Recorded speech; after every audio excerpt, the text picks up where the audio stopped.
तो अगला हमारा टॉपिक जो है वो है स्लोप, हिंदी में बोलते हैं ढाल, रिप्रेजेंट करते हैं एम से। तो देखना, जैसे हमने बताया कि ये है प्लस एक्स अक्ष और ये है प्लस वाई एक्सिस, तो इस पर हम लोग एक पॉइंट ले लेते हैं ए और एक पॉइंट बी।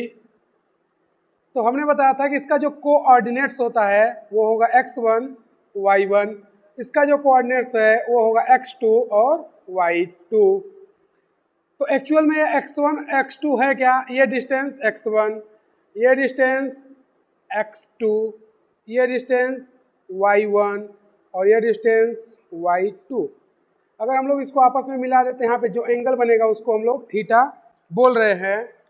तो ये डिस्टेंस x1, ये x2, तो ये क्या है डेल्टा x, और ये y1 यहाँ से यहाँ तक क्या है y2, तो ये क्या हो गया डेल्टा y। तो अगर अब हम लोग आगे देखें तो यहाँ पर हम लोग स्लोप की बात कर रहे हैं, तो स्लोप जो होता है या ढाल जो होता है या उसी को m बोले, वो होता है tan थीटा। तो tan थीटा बराबर होता क्या है, tan थीटा बराबर होता है perpendicular by base, perpendicular by base.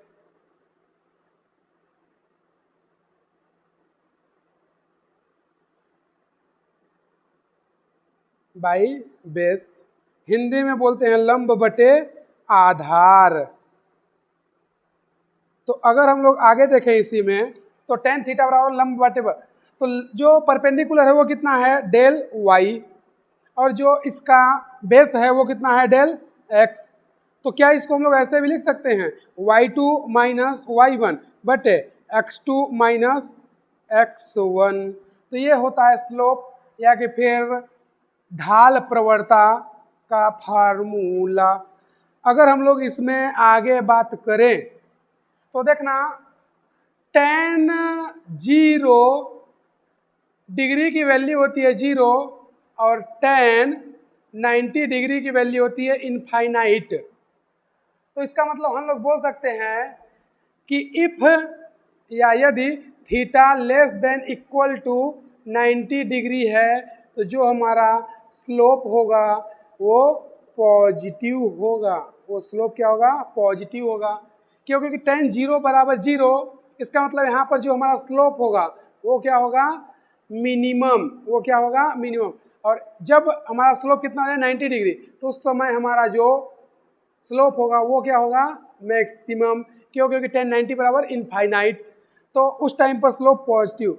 अगर हमारा ऐसा कभी भी कंडीशन आ जाए थीटा ग्रेटर देन 90 डिग्री, तो ऐसे कंडीशन में जो स्लोप होता है वो निगेटिव होता है, क्योंकि हम लोग अगर 90 से ऊपर जा रहे हैं इसका मतलब कि हम लोग कहाँ चले गए सेकेंड कोऑर्डिनेट में, ये है x ये है y।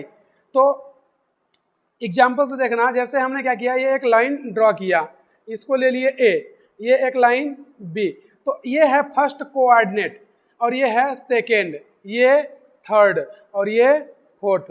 तो फर्स्ट में सभी पॉजिटिव होते हैं, तो यहाँ से यहाँ तक का जो एंगल है वो कितना होगा 90 डिग्री। तो 90 डिग्री या उसके बराबर है तो tan का मान पॉजिटिव होगा। लेकिन जैसे ही इससे ज़्यादा चल जाए यानी 90 प्लस थीटा या ग्रेटर देन 90, तो हम लोग आ जाएंगे सेकेंड कोऑर्डिनेट में, और सेकेंड कोऑर्डिनेट में tan जो होता है वो क्या होता है निगेटिव होता है, इसलिए स्लोप क्या हो जाएगा निगेटिव। हमने लिखा है if theta greater than 90 slope क्या हो जाएगा निगेटिव। क्यों, क्योंकि tan थीटा की जो वैल्यू होती है वो क्या हो जाती है निगेटिव हो जाती है। तो यहाँ पर केवल साइन और उसका साथ ही कॉसेक पॉजिटिव होता है फर्स्ट में। अब इसमें एक कॉन्सेप्ट ये भी है कि जिसका थीटा जितना ज़्यादा उसका स्लोप उतना ही ज़्यादा। क्यों, क्योंकि थीटा 0 डिग्री बराबर 0, तो 0 से बढ़ते बढ़ते हम लोग कहाँ पहुँच गए इनफाइनाइट यानी मैक्सिमम पर। तो यहाँ पर थीटा जिसका ज़्यादा होगा उसका स्लोप भी ज़्यादा होगा। तो अगर हम लोग इसमें देखें तो स्लोप जो है वो a का ज़्यादा है b से।